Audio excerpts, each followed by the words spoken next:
یو لوی سړی تیر شوی دی، احادیث هم لوی استاد اور تصوف هم لوی امام تیر شوی دی. بشر ابن حارث ابن علی ابن عبد الرحمن المروزی، مشهور په بشر حافی دی رحمه الله.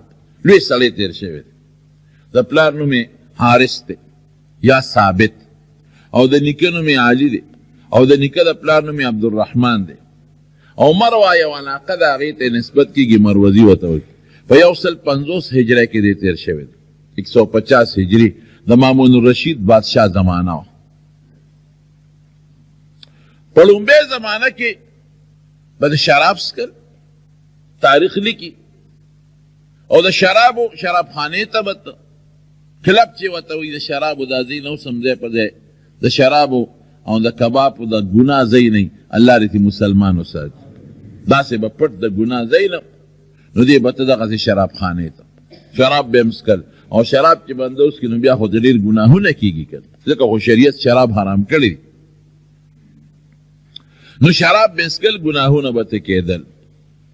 د ده په دې کلي کې یو عالم خوب ولید. امام راضي رحمت الله علیه دا واقع لیکلې ده د تفسیر کبیر په دې لومړي جلد کې د بسم الله الرحمن الرحیم په دې فضایلو او نور علما هم نقل کړی ده. یو عالم خوب ولید، خوب کې الله خوب کې ولید رب العالمین. اوس الله په خوب کې بنده لیدلی شي، په ویښه موږ دلته خدای نشو لیدلی، او انشاءالله چې کله م سترګې پټې شي نو بیا به راته الله ځان ښیي، انشاءالله بیا به یې وینو. دلته زمونږ په سترګو کې هغه طاقت نشته چې موږ پې الله ووینو. او په قیامت کې بیا قبر کې یا قیامت کې او دغه رنګې په جنت کې به د خدای سره ملاقات به کېږي. حضرت جبریل علیه السلام یو ځل نبي علیه السلام لراغ یو اینه پرته و، اینه ورته پرته و. نو نبي په هغه اینه یو رکوټې داغ و، داسې د مچ د غلو په شان دی.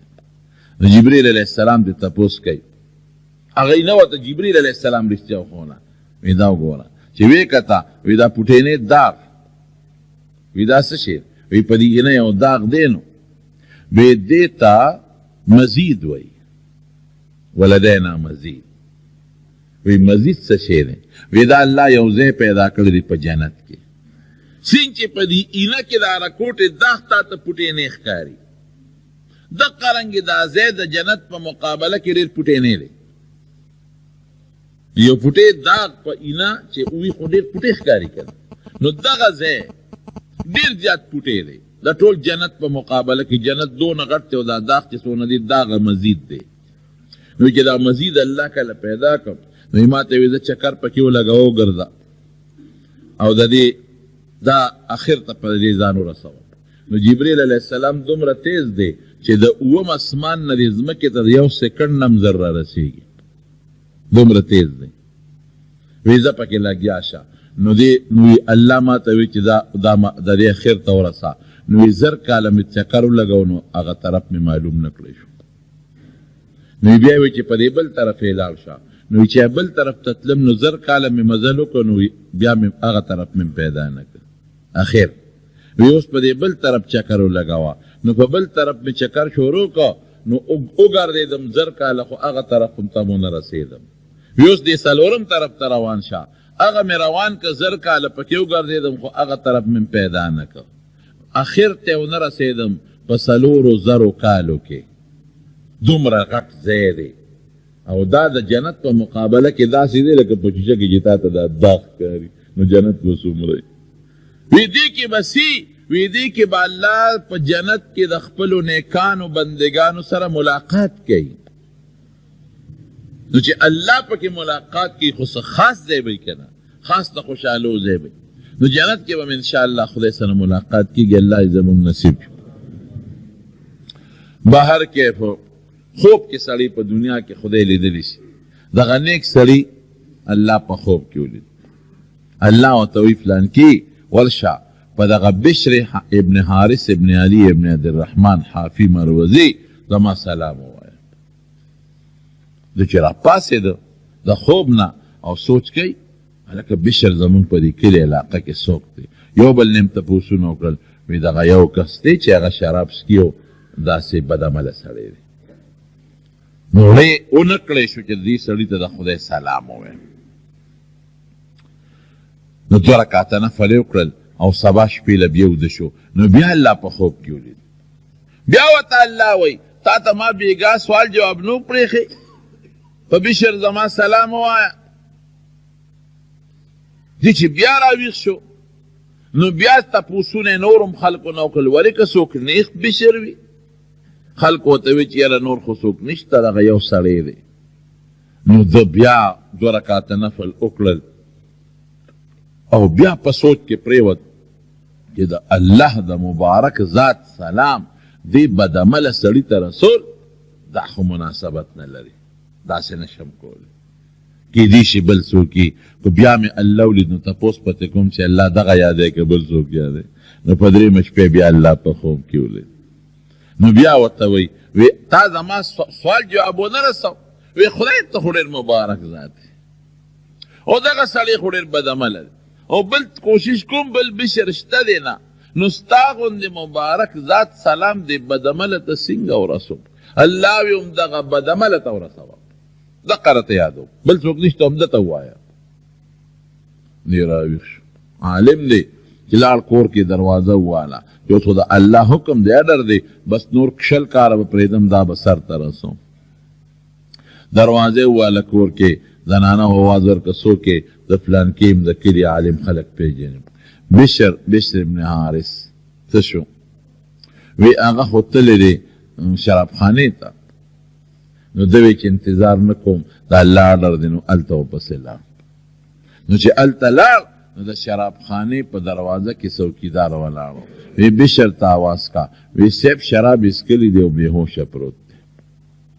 وی ورشه خپې نه ونیسه، شابه خپې نه ونیسه او ما ورته یاد کا او راویښې کا. وی صاحب نشه کې دی، وی بس ما راته څه او خلک هم نیغ ګوري چې دا ملا صاحب دی شرابخانه کې زده کوي.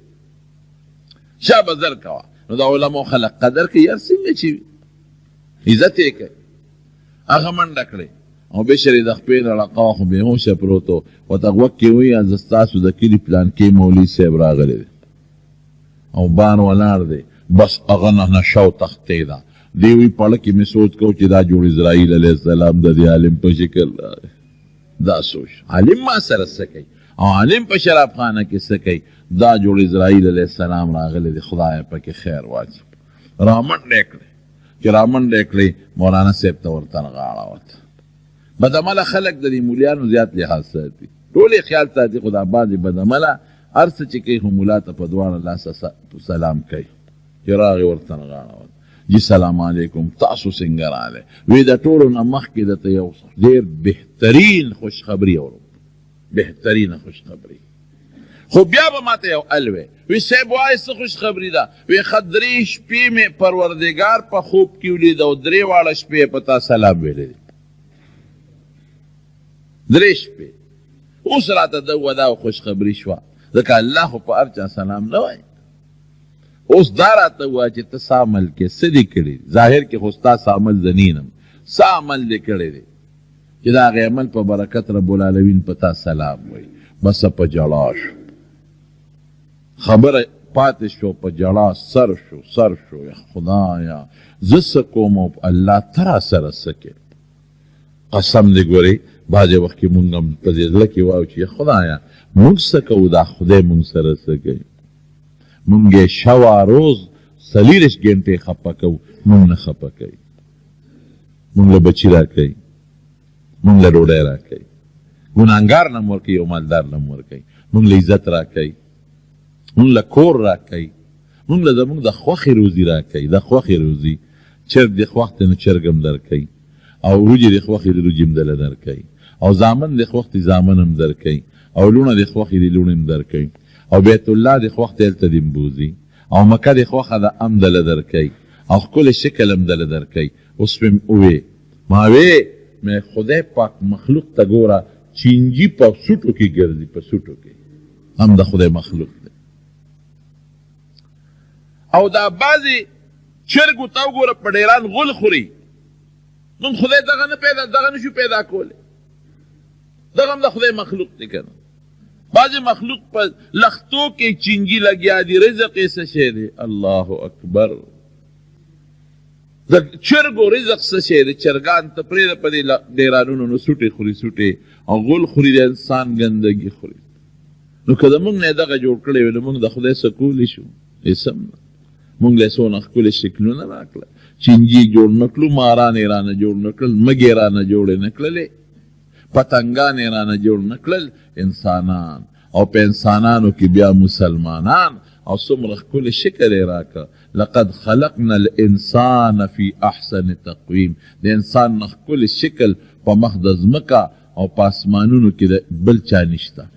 ښکلی شکل خدای راکړه. نو موږ سره څومره ښه کوي، موږ څومره خدای خفه کوو. د شپې خدای خفه کوو، غلا پسې ګرځو، ډاکې پسې ګرځو، د مسلمان بې عزتۍ پسې ګرځو، د مسلمان مرګ پسې ګرځو. د ورځې خدای خفه کوو، مونځ نه کوو، روژې نه نیسو، زکات نه ورکوو، صدقه نه ورکوو. ورځ او شپه مونږ خدای خفه کوو. رښتیا وایه دا خدای د خفه کولو مناسب دی چې مونږ یې خفه کوو؟ نه.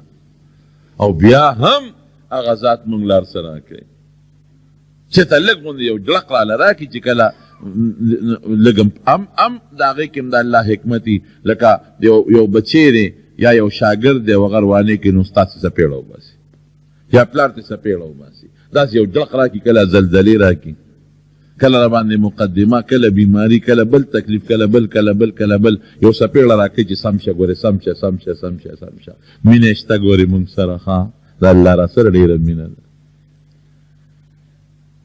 نو من څه کوو؟ الله من سره څه کوي؟ نو دا بشر حافیم په دې زړه کې سوچ کوي چې خدای زه در سره څه کوم؟ مونځ زما نشته، روژه زما نشته، نیکۍ زما نشته، شرابو کې لت پرت، تو ما سره څه کوې؟ په ما د داسې عالم په ذریعه سلام راولېږې نو په ژړا سر شو سر شو سر شو. د عالم ته وایي صاحب زما د توبې باقي، بس الله دې مینې ته ګوره، زما دې بدعملۍ ته ګوره، آینده لپاره به زه بیا نه کوم. بس تا ګواه کوم په دې خبره چې ما څومره ګناهونه کړي، بیا به نه کوم، هېڅ قسمه به نه کوم. او چې څه مې کړي دي توبه به ترې وسوباسم.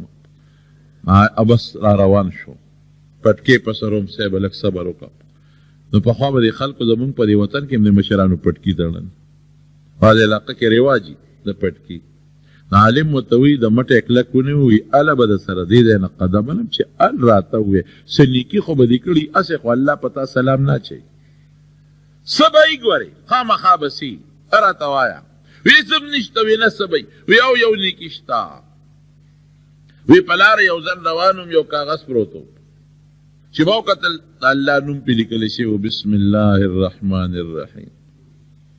ما هغه کاغذ راوچت کړ. چې مې راوچت کړ خو د خدای نوم په ځمکه پروت دی. دا خو د خدای د نوم غټه بېعزتي ده. مې ښکل کړ، کاغذ مې وڅنډه او هغه کاغذ مې راواغېش، خوشبو مې دې تاو کړله او د ما دا پټکېرې په دې کې مې په دې ول کې دننه کېښوده. په دا سر مې د خدای غنومه بسم الله الرحمن الرحیم کېښوده. دقه یو نیکي مې کړې ده. او چې کله شرابخانې ته راځم نو دا پټکې بار میخ پورې ویزان کړم، ځکه د خدای نوم بسم الله پکې. او چې کله زه د هغه ځای نه فارغ شم، لاس ووینځم، نو بیا دا پټکې راوالم په سر یې کړم. د خدای د نوم دقه پوټیني عزت مې کړې، نور مې هېڅ هم نه دي کړی. یو د بسم الله عزت او د خدای د نوم په قدر دونه الله خوشحاله شو چې سلام پې رالیږي، درې شپې په پرله پسې سلام رالیږي. یو عالم وله شرابخانې ته لیږي چې زما سلام ورته ووایه. خدای ته څوک جوړ کړل؟ د هغه بشر نه. ماشاءالله لوی محدث د زمانې ته خدای جوړ کړ، د حدیثو لوی استاذ راغې توبې وویستله. او د تصوف لوی امام.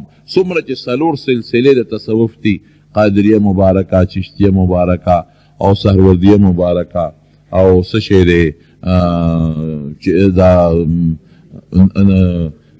نقشبندیه مبارکه، د ټولو په سلسلو کې د نوم دی. گویا کې د ټولو پیرانو په سلسلو کې د یو لوی پیر دی، او د ټولو علماو په سلسلو کې د سند کې نوم دی. لوی محدث احادیث و درسونه شروع شو، لوی علم یې وکړو، لوی بزرګ د زمانې ته خدای پاک جوړ کړ. پوټینۍ غوندې، پوټې معمولي غوندې نیکي. وایه اوس که نه څومره پوټینۍ نیکي ده، دومره پوټې نیکي چې سړی حیران شي. په دې الله خوشحالېږي په نیکۍ. مونږ ته نیکي خشه نه ښکاري، مونږ ته نیکي سپکه ښکاري. یو سړي ته ووایه لکه راځي یو عمل درته ښیم چې اوس پې دله خدای پاک غونډې یو زر نیکۍ درکړي. بل سړی ورته ویې لکه دې خوا راشي یو 10 روپۍ دله دې په دې در کوم، خدای ګویا 10 روپو ته لاس نیسي هغه عمل ته ورخطوي. داسې ده که نه؟ نیکي ډېر زبردست شی دی، خو مونږ په نیکۍ پوهېږو نه، د نیکۍ قدر مونږ سره نشته. په نیکۍ الله خوشحالېږي، په 10 روپۍ زه خوشحالېږم، ځان ولې خوشحال نه کړم چې خدای خوشحال وم؟ په نیکۍ الله خوشحالېږي، په جوړه جامو به زه خوشحاله شم، نو خدای ولې خپل کار به کوي خو چې زه خوشحاله شم؟ زمونږ سوچ دغه دی. نیکي وکړه، نیک عمل وکړه، الله خوشحاله کړه، نو هر څه خو خدای سره دی. د هر څه کنجانې او طالع او خزانې دا خو پروردګار سره دی، خو دا سوچ زمونږ نشته. مونږ که دا سوچ وکړو سیستم به ټیک رواني ټیک، مونږ دا سوچ نه دی کړی. بس مادیاتو ته توجه ده، مادیاتو ته. کم انسان چې کم څیز سره مینې توجه یې هغې ته وي.